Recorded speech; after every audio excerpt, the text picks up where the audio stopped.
아멘. 하나님의 말씀은 욥기서 6장 14절부터 23절까지 말씀입니다. 욥기서 6장 14절부터 23절까지 말씀을 함께 하나님의 말씀을 자막을 통하여 표신 성경을 통하여 함께 읽습니다. 낙심한 자가 비록 전능자를 경외하기를 저버릴지라도 그의 친구로부터 동정을 받느니라. 내 형제들은 개울과 같이 변덕스럽고 그들은 개울의 물살같이 지나가느나 얼음이 녹으면 물이 검어지며 눈이 그 속에 감추어질지라도 따뜻하면 마르고 더우면 그 자리에서 아주 없어지나니 대상들은 그들의 길을 벗어나서 삭막한 들에 들어가 멸망하느니라. 대마의 떼들이 그것을 바라보고 서바의 행인들도 그것을 사모하다가 거기 와서는 바라던 것을 부끄러워하고 낙심하느니라. 이제 너희는 아무것도 아니로구나. 너희가 두려운 일을 본 적 겁내는구나. 내가 언제 너희에게 무엇을 달라고 말했더냐? 나를 위하여 너희 재물을 선물로 달라고 하더냐? 내가 언제 말하기를 원수의 손에서 나를 구원하라 하더냐? 폭군의 손에서 나를 구원하라 하더냐? 아멘. 인간은 고통을 당하는 아주 실존적인 존재입니다. 고통이 찾아오면 음식 맛도 없고 또 무언가 먹을 수조차 없습니다. 그리고 하나님께 기도를 드려도 분명히 이전에는 응답하신 것 같은데 마치 하나님이 나를 싫어한다고 느끼는 것처럼 어떤 간구에도 응답이 없습니다.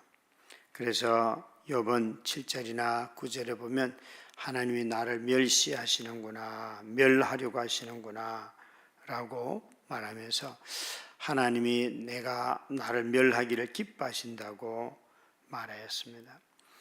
그런 욥이 이제 하나님을 향하여서 그는 이 하나님이 나를 멸하시는 손을 누구의 어떤 지혜로도 막을 수 없으며 누가 하나님의 심판과 이런 고통 주시는 것을 견딜 수 있겠는가? 그리고 자신의 능력도 아무런 도움이 되지 못한다고 9절부터 13절에 말하면서 욥은 이렇게 말하고 있습니다. 하나님이 때리면 나는 맞을 수밖에 없습니다. 그러나 왜 맞는지라도 알고 싶은데 친구인 엘리바스가 하는 말을 들으면서 이렇게 항변을 합니다. 내가 거룩하신 이의 말씀을 거역하지 않았는데도 나는 맞고 있다. 여기까지가 6장 1절부터 13절까지의 내용입니다. 욥이 한마디를 하고 나면 친구들이 순서대로 나와서 한마디씩 하는데 엘리바스의 대만의 말을 4장 5장에 듣고 난 뒤에 이제 6장에 다시 욥이 말을 합니다. 그 말을 받아서. 근데 오늘 읽은 말씀에 보니까 6장 14절에 보니까 낙심한 자가 비록 전능자를 경외하기를 저버릴지라도 그의 친구로부터 동정을 받느니라. 우리 욥은 사신 친구들에게 동정을 기대하였습니다. 욥의 친구들은 몸이 아프고 재산과 자식을 잃은 욥에게 위로의 말을 하기 위하여서 그들은 각각의 도시에서 왔습니다. 이 대만 사람 엘리바스가 첫 번째 권면을 4장 5장에 하였는데 그의 말을 듣고 난 뒤에 욥은 이렇게 말하고 있습니다. 네가 정말 내가 전능자 경외하기를 버릴지라도 4절에 보면 내가 비록 전능자를 경외하기를 버릴지라도 그의 친구로부터 동정을 받아야 되지 않겠는가. 욥은 친구들의 우정을 자신의 고통을 위로하러 온 이 우정이 있는 친구들을 향하여서 15절, 16절, 17절에 그들의 모습을 보면서 다들 그 특징을 개울에 있는 개울물같이 여기 와디라고 하는 건 이스라엘 백성들에게 비가 한꺼번에 쏟아질 때를 말합니다. 그럴 때에 마치 개울과 같이 변덕스럽고 또 개울의 물살같이 지나가나니 참 이 와디의 물은 저장할 수가 없습니다. 그냥 비가 오면 바로 지나갑니다. 마치 제주도처럼 이런 화산에 의해서 안반이 형성된 곳에는 물이 시간당 몇백 밀리미터가 와도 그는 담수할 능력이 없다는 것 아닙니까? 그래서 그냥 다 빠져나가거나 지하수로 내려가 버리고 많은 그처럼 아주 빠르게 사라진다는 것이에요. 뿐만 아니라 얼음이 녹으면 물이 검어지며 눈이 그 속에 감추어질지라도 따뜻하면 마르고 더우면 그 자리에서 아주 없어지나니. 여러분, 눈을 누가 더운 데다 보관할 수 있겠습니까? 따뜻한 아이스 아메리카노 이런 말이 될 수 있겠습니까? 없습니다, 여러분. 더운 물에 그냥 얼음 조각을 넣는 순간 다 녹아버리고 없습니다. 지금 친구들의 우정을 너희들은 정말 나를 동정하러 왔는데 어떻게 와서는 나를 향하여서 비록 내가 전능자를 버린다 할지라도 너희들은 나를 위로하고 나를 돌봐줘야 되는데 그렇지 않다는 거예요. 고통 없는 자가 고통을 당하는 자를 훈계하려고 하고 있습니다. 여러분, 우정이라고 하는 것은 동등한 관계입니다. 이것은 동등함이 우정의 아주 핵심인데, 이 우정의 동등한 관계는 이런 고통을 당하는 친구에게 와서 원인을 분석하고 이것이 잘했다 못했다 이런 얘기를 해주는 것이 아니죠. 오히려 이 친구들은 와서 이제는 선생이 되려고 하고 있고 이들은 훈계하는 사람이 되어 있어요. 오히려 이들은 친구의 아픔이 끝나지도 않았는데도 불구하고 그 원인들을 찾아서 말을 하고 있어요. 욥은 지금 이 표현대로 한다면 친구들이 와서 7일 정도를 함께 욥과 울고 또 죄를 뒤집어 쓰고 그리고 그들 옆에 욥 옆에서 그들은 참았습니다. 그러나 이들이 아직 고통이 끝나지도 않았는데 욥을 향해서 뭐라고 말을 하기 시작했습니다. 그래서 이 친구들은 욥의 그 고통을 보면서 너의 문제는 이것이다. 네가 죄를 지어서 그렇다. 그게 첫 번째 엘리바스가 하는 말의 핵심이고 너의 문제의 원인은 이것이니까 이것을 제거하면 된다라고 말합니다. 그런 친구들을 향하여서 욥이 응답하는 첫 번째는 너희들이 나의 친구가 되어서 나를 동정해야 될 텐데 너희가 나를 아주 못된 사람으로 보는구나 라고 욥은 말하고 있어요. 여러분, 고통당하는 사람들을 보거들랑 여러분, 우리 모두가 다 이런 것 비슷하죠. 암 환자가 그 원인이 무엇이고 암이 어디에 있는지 알아도 그걸 극복하려고 기다리는 그 시간은 굉장히 고통스럽고 어렵습니다. 그가 아프고 신음할 때 옆에서 네가 이걸 잘못해서 그래. 네가 그러니까 먹지 말라고 하는 음식을 왜 먹었어?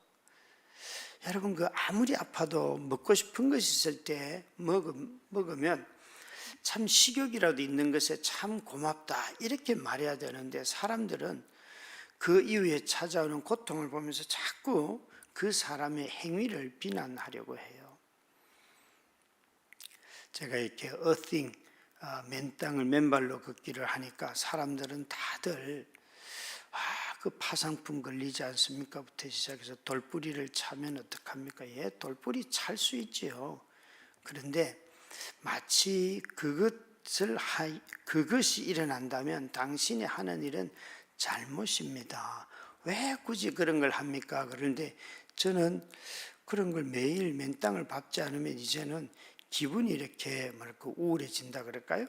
그럴 정도로 맨 땅 밟기를 좋아하는데 또 당뇨에 너무 효과가 많은데 여러분, 우리 모두는 다 어떤 일을 하다가 그 일에 좀 어려움이 다 행위 자체를 비난하는 경향들이 우리 모두에게 있습니다. 오히려 모험을 하다가 죽음을 맞이할 수도 있죠. 그 인생을 존중하면 좋을 텐데 그 봐라 쓸데없는 일을 해서 죽는다 이런 얘기들을 해요. 참 저는 그런 권면을 하는 것이 얼마나 어리석은 일인지, 오히려 그 사람의 그 도전들을 기리고, 야, 이 사람이 인생을 얼마나 용기 있게 살았는지 이야기해주고, 이런 것이 훨씬 낫지 않겠습니까? 그런데 우리는 마치 그런 행동을 안 하면 천년만년 살 것처럼 네가 이런 걸 해서 네 생명을 단축하는구나, 뭐 이런 얘기들을 쏟아부어요. 여러분, 이런 말들을 친구 사이에서는 거치는 게 어떨까요? 오히려 그 사람이 실패해도 지지하고 기다리고, 욥은 지금 이렇게까지 말하잖아요. 내가 전능자 경외하기를 버릴지라도, 내가 하나님을 버릴지라도 너희들이 나의 친구인데 내 편에 서 있어야지, 이렇게 말을 하고 있어요. 여러분, 누가 생각나십니까? 인간이 다 하나님을 버렸을 때에 우리 편이 되어주신 그리스도가 생각이 나십니까? 우리는 정말 우리가 마치 하나님을 경외하는 자를 그리스도가 찾아오신 것처럼 말하고 있어요. 아니에요, 여러분. 모든 인류가 다 그리스도를 버렸을 때에도 그리스도는 이 땅에 오셔서 우리 편에 서서 하나님의 뜻을 전하였고 하나님의 진노를 막아주셨던 분입니다. 그래서 이 우정은 여러분, 인도자가 아닙니다. 우정은 여러분, 무력한 동행자일 뿐입니다. 우리 모두는 다 여기에 18절부터 20절 말씀에 보면 대상들은 여기 무역하는 사람들이죠. 그들의 길을 벗어나서 삭막한 들에 들어가 멸망하니라. 여러분, 카라반이라고 하는 것, 낙타에 그런 물건을 싣고 가다가 길을 잃고 죽을 수도 있죠. 그 길을 잘못 들면 벗어나서 멸망한다. 그래서 대마의 떼들, 여기 서바의 행인들, 이 대마 그러면 여기 욥의 그 찾아온 네 친구들이 다 여기 해당되는 동네 이름이잖아요, 그죠? 그래서 대마의 사람들, 서바의 행인들이 그들이 이렇게 캐러반을 무역을 하러 떠나는 캐러반을 보면서는 그들을 부러워하고 사모하고, 야, 나도 좀 물건이 있어서 저렇게 팔러 갈 수 있으면 좋겠다라고 가다가는 그들이 지나가다가 이 캐러반들이 죽은 낙타의 뼈를 본다든지 죽은 사람을 보면 거기 와서는 바라던 것을 부끄러워하고 낙심하느니라.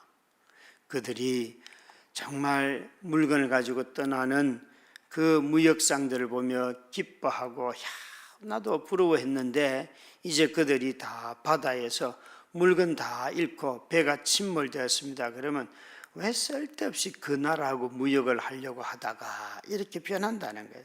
오히려 자신들이 가졌던 그 바램마저도 부끄러워한다는 거죠. 이런 걸 보면 우리 모두도 마찬가지입니다. 길을 잃고 죽은 자들을 발견하는 순간 후회하고 두려워하고 또 말합니다. 저 무모한 것들이 있는가? 그때 그 날씨에 왜 누가 떠나래? 이 길로 가래? 이렇게 말을 해요. 마치 자기는 길을 다 아는 것처럼 말을 하지요. 여러분, 우정은요, 절대 인도자가 아니에요. 우정은 무력한 동행자예요. 우정을 아무리 깊은 관계가 있어도 도와줄 수 없는 것들이 훨씬 많습니다. 그럼에도 불구하고 우리는 우정의 관계 안에 있는데도, 이런 무력한 우정의 관계 안에 있음에도 불구하고 자꾸 인도자가 되려고 해요. 그때 이렇게 했다면 지금 네가 이렇게 살지는 않을 터인데. 여러분, 자식들에게 자주 하는 말이죠. 그건 복음이 아니에요. 복음은요, 네가 그때 악하게 살았어도 그리스도로 말미암아 너는 복을 받는다, 이렇게 말하는 거예요. 자녀들이 입시철입니다. 입시를 당한 자녀들이 있을 터인데 아이들이 열심히 공부하고 시험에 떨어지면 그 봐라, 네가 놀아서 그렇지, 이렇게 직접적으로 말하는 부모는 아마 없을 거예요. 그런데 마음 한켠에서 나는 너한테 기대도 안 했다, 이런 식들의 생각을 하시는데, 여러분, 그런 말들을 하시면 안 되죠. 네가 시험에 떨어진 건 나도 슬프고 힘들지만 그러나 인생은 시험으로 말미암아 시험 잘 본다고 되는 건 아니야. 너의 인생을 즐거워하고 너의 인생을 살고 네가 하고 싶은 걸 해. 하나님이 너와 함께 계시는데 뭐가 걱정이냐? 여러분, 하나님이 인도자이시잖아요. 아이가 20대 때 뭐 인생이 꽃이 필 것처럼 말하지 마세요. 30대가 아니어도 좋아요. 인생은 늦게 꽃필수록 실수가 적다고 어느 교수님이 말씀하셨어요. 그래서 욥은 이렇게 말합니다. 21절에 보니까 이제 너희는 아무것도 아니로구나. 너희가 두려운 일을 본 적 겁내는구나. 여러분, 죽음이라고 하는 것을 보니까 겁이 나서 삶을 여기에 겁을 낸다는 거예요. 죽음의 두려움 앞에 서니까 죽은 자를 보는 것으로 인하여서 두려움이 찾아오니까 삶을 겁을 내는 너희들의 모습이라는 거죠. 욥의 친구들로부터 어떤 도움도 받지 못하고 도움이 되지 못했어요. 오히려 고통을 보고 너희들이 죽음을 보니까 오히려 이제는 삶을 두려워하는구나.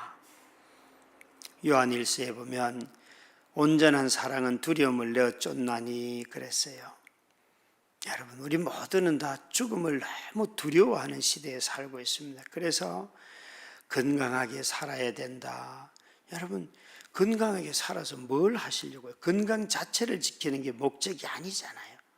이웃을 섬기고 사랑하고 돌보고 이런 일들을 하기 위함인데, 여러분, 자기 몸 하나 지키는 것이 목적이 되어버릴 수는 없습니다. 그 몸을 지켜서 무엇을 할 것인가? 기력이 점점 떨어지지만 몸을 건강하게 하여서 이전에는 이웃을 도왔지만 이웃을 돕지 못하면 자기 가족을 돕고 자식을 돕고 집안일을 돕고 그런 것 아니겠습니까? 고통에 대한 두려움이 커지고 죽음에 대한 두려움에 휩싸여서 삶을 무서워해버리는 이런 어리석은 일들이 없기를 바랍니다. 우리 모두에게는 정말 헛된 우정은 두려움을 키우지만 참된 우정은 신뢰를 키웁니다. 오히려 누군가가 죽음을 당하면, 어려운 일을 하다 죽음을 당하면 참된 우정은 그 남은 가족을 버리는 것이 아니라 가서 그 가족을 돕고 위로하고 권면하는 거죠. 여러분, 상황에 따라 돌변하는 그런 우정 말고 오히려 또 심판장이 되려고 하는 그런 우정 말고 어떤 상황에서도 삶을 긍정하고 그와 함께 하려고 하는 것이 진정한 우정입니다. 여기 여러분, 욥이 좀 하나님에 대해서 뭐라고 은유 비유적으로 말하는가 하면 23절 말씀에 보니까 이렇게 말합니다. 내가 언제 말하기를 원수의 손에서 나를 구원하라 하더냐, 폭군의 손에서 나를 구원하라 하더냐. 여러분, 지금 욥은 친구들한테 나의 하나님은 지금 나를 때리는 내게 삶의 고통을 가져다 준 원수이고 폭군이야 라고 말하고 있어요. 욥은 고난당할 때 누구에게도 도움을 요청하지 아니하였습니다. 친구들에게 이런 재물을 달라고 요구하지도 아니하였습니다. 오히려 욥은 하나님을 향해서 원수의 손, 폭군의 손이라고 하면서 그 원수의 손이 나를 치니까 내가 맞는다. 친구들은 하나님을 두려워하였고 그들에게는 하나님을 향해서 하나님은 폭군이에요. 하나님은 원수예요. 하나님은 아주 노랭이에요. 이런 말을 그들은 할 수가 없었어요. 담력이 없기 때문에. 그들은 고통도 두려워했지만 자신들을 때리는 인생을 치시는 하나님도 그들은 두려워하는 위인들입니다. 욥은 하나님이 하시는 일을 막을 방법은 없지만 그러나 나는 그런 방법 자체는 싫어요 라고 말하고 있습니다. 욥과 하나님 사이에는 참된 우정이 있습니다. 여러분, 우정은 정말 우리에게 친구에 대해서 때로는 이해할 수 없는 행동을 할 때에 그 친구를 향하여 당신 폭군이야 라고 말하지만 그분을 떠나지 않습니다. 떠나지 않습니다. 나오미가 모든 것을 잃고 집으로 돌아올 때 전능자가 나를 심히 때리니까 내 이름을 말하라 하여라. 라고 말하였습니다. 그때 전능자가 심히 때린다 하는 말, 이것이 바로 나오미의 고백이죠. 이 전능자라는 말을 욥기도 쓰고 룻기도 쓰고 또 창세기에도 아브라함도 씁니다. 여러분, 저와 여러분이 하나님과의 관계 안에 이런 우정이 있기를 바랍니다. 하나님이 하시는 모든 일을 우리가 다 이해할 수는 없지만 또 하나님이 하신다고 우리는 믿지만 그러나 모든 일을 다 아멘입니다 라고 말할 수는 없습니다. 하나님이 나를 향하여 선한 뜻을 품으신 것은 우리가 알지만 그렇다고 해서 내가 지금 일어나는 이 이해할 수도 없는 일을 붙들고 나는 이것마저도 하나님 사랑합니다, 이런 말을 함부로 하지 마시기 바랍니다.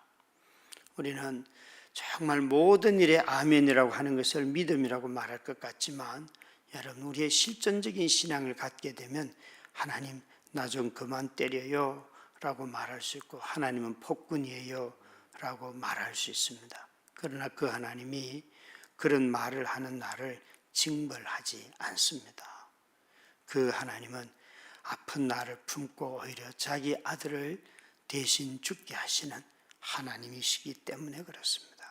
우리의 말 몇 마디에 우리의 믿음 전체가 있는 것이 아니라 오히려 이런 말 속에서도 그분과 나의 관계가 있기 때문입니다.